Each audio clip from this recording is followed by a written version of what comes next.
Coming up on Market to Market, the president hits the trail to campaign for a landmark trade deal. Oil prices continue on a wild ride as supplies climb toward all-time highs. And farmers help raise crops half a world away without ever leaving home. Those stories and market analysis with Virgil Robinson next. Funding for Market to Market is provided by Grinnell Mutual. You think differently about a customer when you stand in the middle of his dreams. We work to make sure you get covered right. Grinnell Mutual, a policy of working together.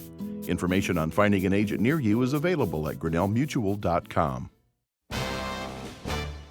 And by Sukup Manufacturing Company, offering a full line of grain drying and storage equipment and steel buildings. Sukup Manufacturing is on a mission to protect and preserve your crop and the tools that produce it. This is the Friday, November 27 edition of Market to Market, the weekly journal of rural America. Hello, I'm Mike Pearson.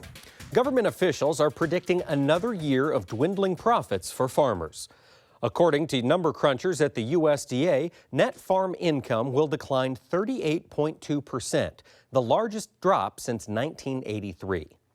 John Deere, the world's largest manufacturer of agricultural equipment, beat expectations, posting a $1.94 billion year, despite a 25% drop in sales.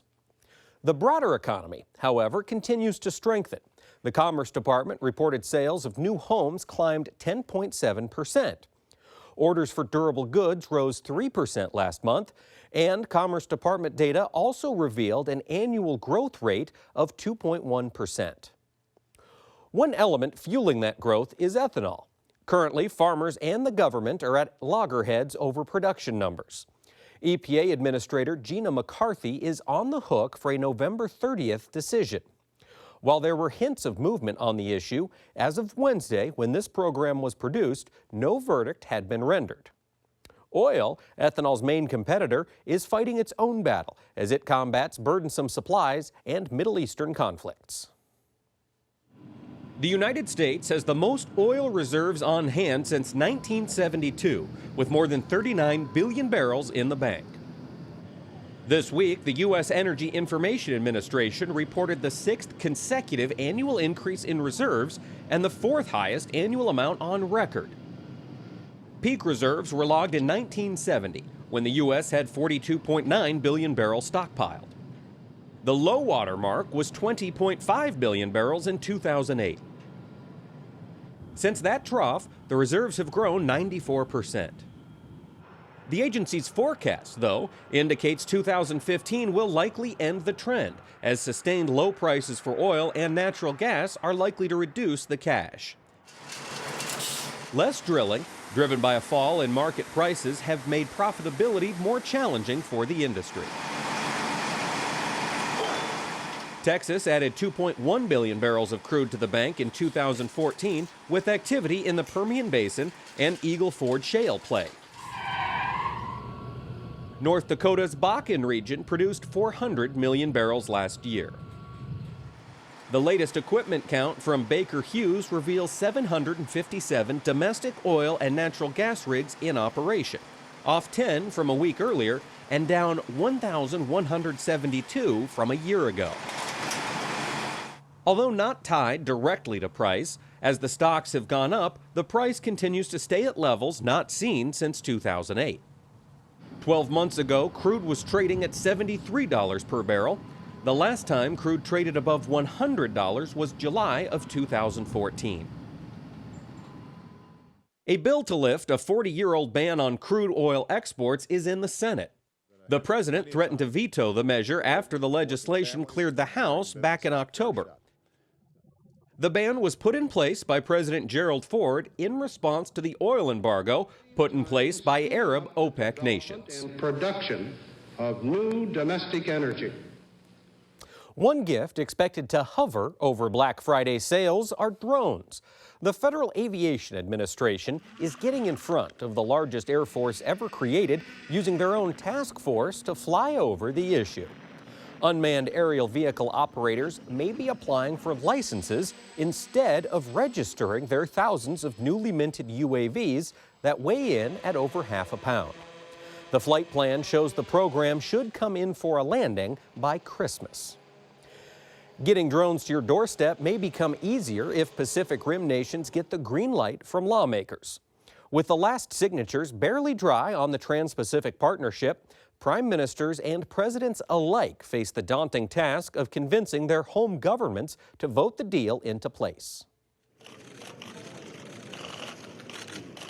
The president and 10 Southeast Asian heads of state spent the weekend talking trade and economic issues as the Trans-Pacific Partnership hangs in the balance. The summit in Malaysia involved 9 of the dozen nations already signed up to be part of the TPP. When implemented, it won't just boost trade and support jobs in our 12 countries. It will help set stronger rules for trade across the Asia-Pacific.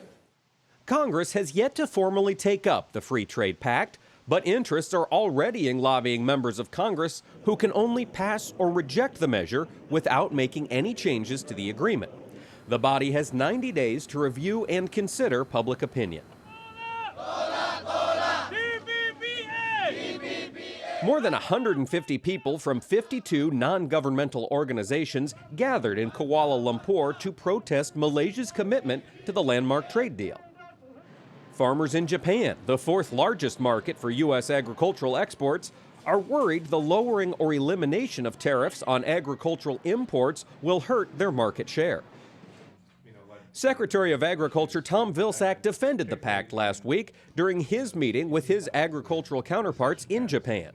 For people in Asian countries, I think that many of those countries are concerned about the rise of Chinese power and whether or not it's disproportionate and whether or not there needs to be a balance. And this agreement creates the kind of coalition of nations, if you will, that provides that balance.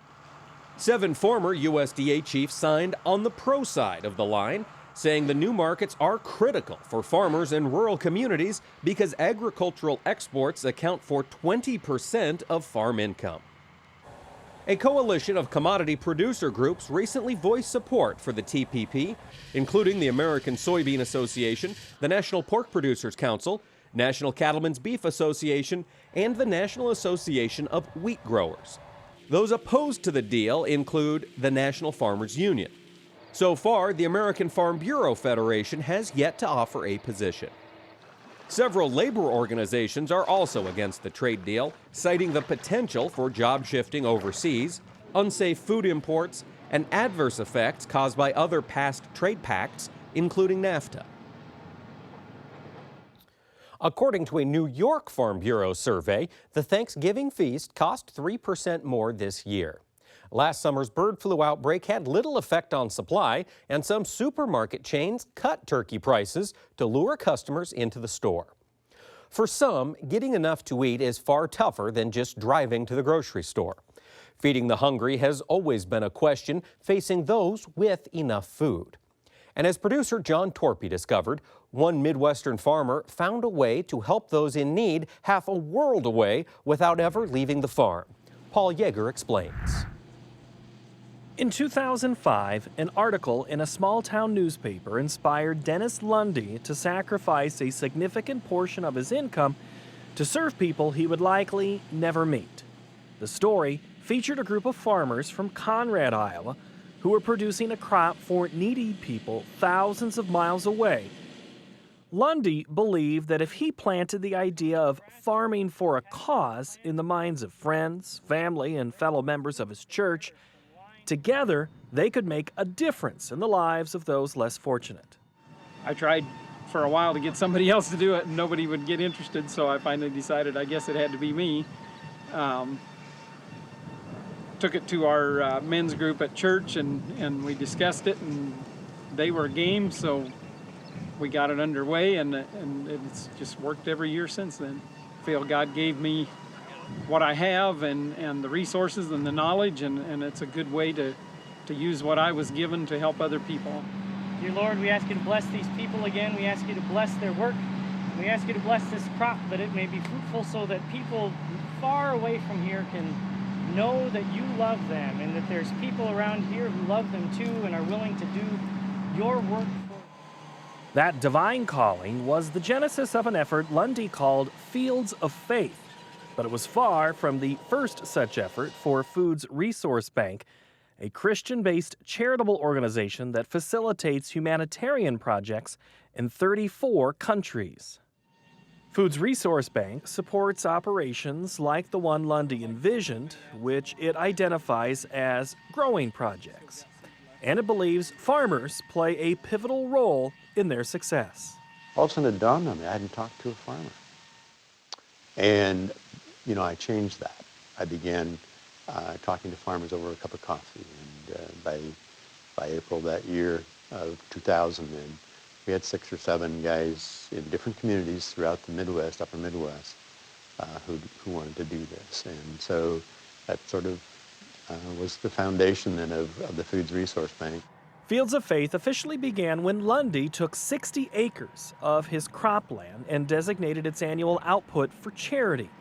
The call went out to the local community to donate time, money, and equipment to support the growing project.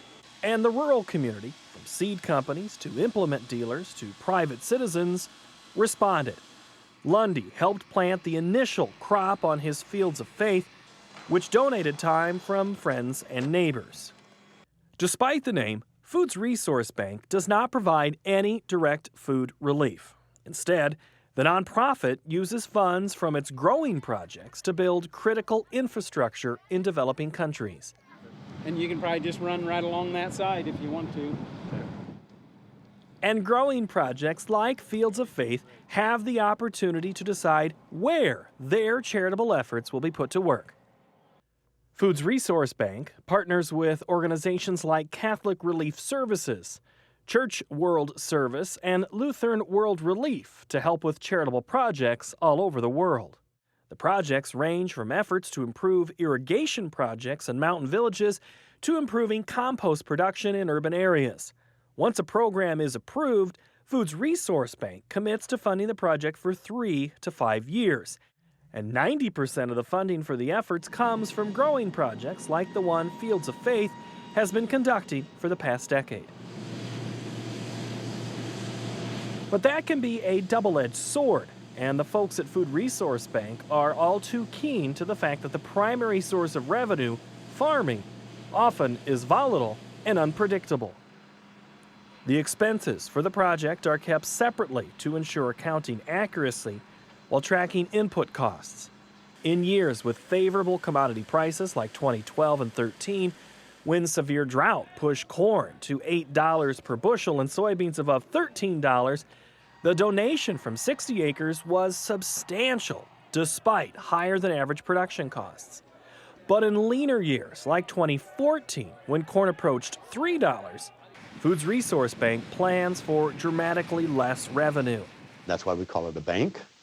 So that because we have a lot of funds in the bank, so that our members know what monies there are that they can commit to, because we know that our programming is going to be committing to 3 to 5 years, and so we want to make sure that that money is there, because we don't want to start programs that we can't fund. Currently, more than 200 active growing projects contribute their production to Foods Resource Bank, and along with the agricultural community, celebrated helping the 1 millionth person lifted to sustainable living. Even after Foods Resource Bank takes control of the grain, Fields of Faith still has a few chores to complete, and its leaders begin planning the next crop, identifying potential areas of improvement, and choosing where they want their funds to be deployed and the manner in which their harvest is spent. Some of them talk about needing to dig a well. Well, we don't have any idea what it's like to be thirsty. We don't have any idea what it's like to be hungry. So I can't, to read about some of the things they're doing, how do you relate to that, unless you've been there. But I do know it's helping people. For Market to Market, I'm Paul Yeager.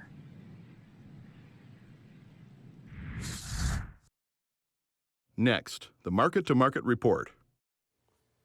We're producing this episode of Market to Market on Wednesday to allow those who bring you the program each week a chance to spend Thanksgiving with family and friends. So as of Wednesday's close, December wheat lost 9 cents, while the nearby corn contract gained almost 3 cents. Technical buying took control after worries over Argentine export tariffs spurred market volatility, and the January soybean contract went 18 cents higher. December meal kept the pace, rising $1.80 per ton. In the softs, December cotton gained $1.94 per hundredweight. Over in the dairy parlor, December Class 3 milk futures lost 20 cents.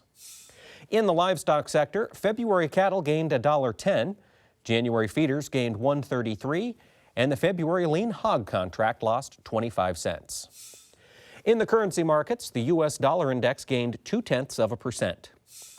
December crude gained $1.14 per barrel. COMEX gold declined $6.30 per ounce, and the Goldman Sachs Commodity Index gained almost 7 points to settle at 344 even. Here now to lend us his insight on these and other trends is one of our regular market analysts, Virgil Robinson. Virgil, welcome back. Thanks, Mike, and happy holidays. And a happy holidays to you too. Let's jump right into this wheat market. Down 9 cents in the first 3 trading days of this week. We saw the dollar go north of 100. How connected is the dollar to this global wheat market? Well, I think there is a relationship, but I don't think it's causal, Mike. I think wheat's troubles continue around the fact that globally there's just a big supply. And it seems more often than not, every tender that's issued, it's filled elsewhere, not in the United States. So that would imply that our prices, at least by export standards, are still too high, Mike. Another way of maybe measuring wheat supply is the global days of use, currently at 116. And when you look at that number compared to years past, that's a big number. So rallies spurred on by perhaps weather concerns in India or Eastern Europe or the Ukraine, I think are intended for our producers to respond with a sale. Make some sales. Is there a weather event big enough that could draw down this stockpile substantially? I mean, could a dry season in India or elsewhere provide enough lift to move this market much higher? Well, by much higher, I'm not sure how to measure that or how to answer that, Mike, but to suggest it would be a monumental event and push high prices 50 or 60% higher, probably not. Okay, all right, so sell the little rallies as they come available. And that's been the theme, Mike, for the last 24 months that you and others on the show have covered. So clearly our listeners should be well informed. All right. Now let's take a look at this corn market. Seeing some stability down here, 3 cents so far on the week. Where is this corn market moving? Have most farmers elected to store corn, in your opinion? I think they have, and many have elected to place it under the price support loan program, Mike, which defers their decision for at least 9 months. Now, clearly, at some point in the calendar, that corn will have to be sold or forfeited, one of the two. The situation in Argentina, I think, remains unclear regarding the tax policies for not only corn, but wheat, meat, as well as soybeans. But I think importantly is the fact that the peso continues to decline versus the dollar and other currencies. And as long as that persists, I think the Argentinian producer will resist marketing his or her production, grain production, meat production, as best they can as kind of a hedge against that currency devaluation. So there's more at play here than just a potential change in tax policy. Okay, so we shouldn't anticipate all of these Argentinian beans and corn and in other cases meat on the market immediately as that currency continues to devalue. From what I understand tonight, Mike, that would be an accurate statement. Okay. Now, you talked about how most farmers are still holding on to the grain, either physically in storage or they're pricing later. How much of a ceiling does that put on corn prices? With the market knowing that grain's still out there, it's going to have to be marketed. Yeah. Does that limit rallies? I think that in combination, and again, I'm going to use kind of a commonly noted indicator of supply. There's about 79 or 80 days worth of corn, global corn use on hand, Mike. And when you look at that in comparison to years past, that's a big number. So to imply, barring a weather catastrophe somewhere, that corn prices will appreciate significantly, I think, is misleading. I don't sense that at all. Well, now we've got a question here from one of our followers on Twitter. This is from Cindy, and she's wondering, is now a good time to buy corn calls for corn sold to pay end-of-the-year bills? Would you spend that money, given that supply of corn on the market? Well, I think historically, a couple of things should be noted here that Cindy should acknowledge. One is traditionally in the month of January, there's always a pretty good tranche of grain, corn, soybeans, what have you, that move to market for tax purposes and cash flow purposes and the like.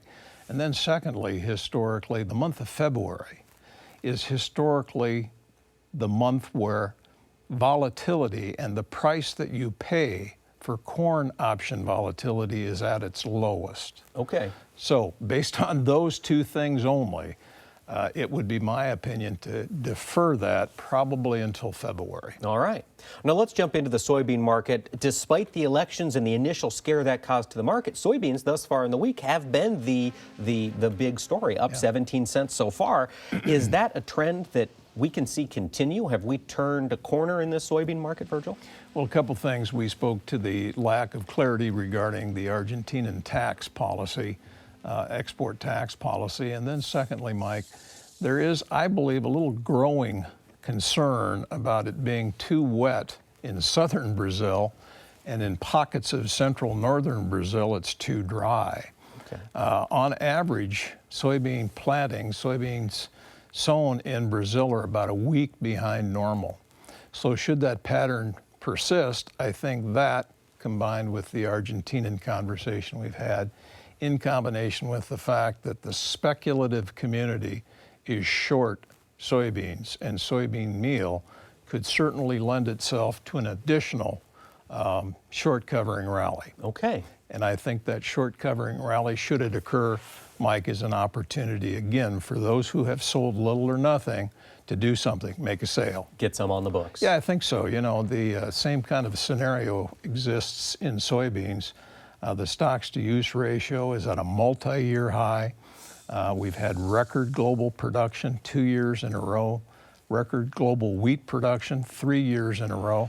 We just have, at present, a very adequate supply. All right. Now let's jump into the livestock markets. We saw live cattle hold steady on the week, up $1.10, despite, again, continuing massive amounts of volatility in that market. Where do you see live cattle headed short term? Well, a couple of short-term answers to that, Mike. I think, one, historically, there's normally a little pop in the value of both fed cattle and hogs post the Thanksgiving holiday. I think much of the WHO scare, the World Health Organization scare, has probably played itself out. I don't sense those to be major issues. The one thing that's most concerning to me, again, is the supply notation, and that is in the recent cold storage report, Mike. The numbers were sobering. The amount of red meat in freezers, based on that report, was the largest on record for the month of October. So it clearly indicates we have an adequate supply of red meat, and that's likely to persist moving forward. So any kind of a short covering rally combined with some seasonal behaviors, perhaps the winter storm that's forecast in the plains this weekend will create that kind of an environment. Again, I don't sense any opportunities here for hedging in profitability, but certainly a put strategy might be considered kind of damage control. Okay. Now, as we look at this feeder cattle market, continued headwinds on live cattle, even with a relatively flat corn price, should mean continued headwinds on feeder cattle. Would you implement the same put type strategy, or would options on feeders be too risky? Mike, I think it's a good thing to note. It's been my experience, however, over the last many years, that feeder cattle producers, as well as fed cattle finishers, very few of them use those vehicles or tools, Mike. They kind of have pinned themselves to the yearly average price. And I can sense in the second half of 2016 an adjustment in supply to better align itself with demand, and perhaps some improved price. So for those producers, I don't sense any hedging opportunities at the moment. Damage control, While I note that, it won't be a serious consideration from the producer, but it could be done.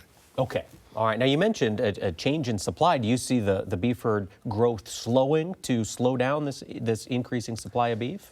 Well, Mike, I think there'll be an adjustment, particularly in finishing tactics, weights. Gotcha. I mean, that has just deleveraged the producer's hand. Okay. And clearly that's a lesson, I think, that we need to note. And it's not the first time that this has occurred. In my 40-some years, I've seen it numerous times. Okay, well, now let's look at the lean hog market, down 25 cents, holding in the mid to upper 50s. Are we going to be range-bound here for some time, or would you look for that post-Thanksgiving bounce? I think there'll be a bounce of sorts, Mike. Again, supply is not an issue. There's plenty of supply, and forecasts would imply a 2.3 to 2.4 million hog head slaughter per week for the next several weeks. So there's no issue with supply. Here again, I would use any kind of a $5 to $7 price improvement, whether it's a combination of weather concerns or global issues or something of that nature, to put in some kind of price defense, whether it's a price floor with a put or a straight hedge.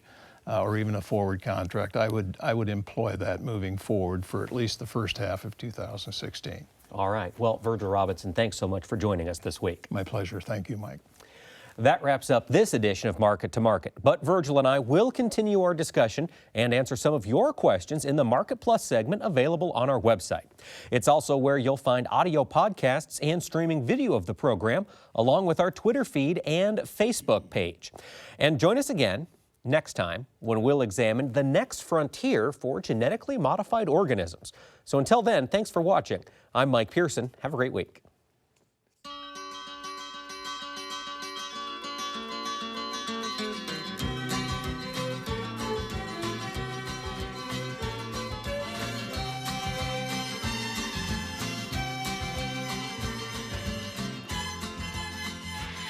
Market to Market is a production of Iowa Public Television, which is solely responsible for its content.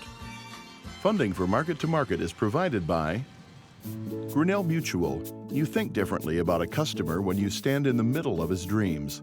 We work to make sure you get covered right. Grinnell Mutual, a policy of working together. Information on finding an agent near you is available at grinnellmutual.com. And by Sukup Manufacturing Company. Offering a full line of grain drying and storage equipment and steel buildings, Sukup Manufacturing is on a mission to protect and preserve your crop and the tools that produce it.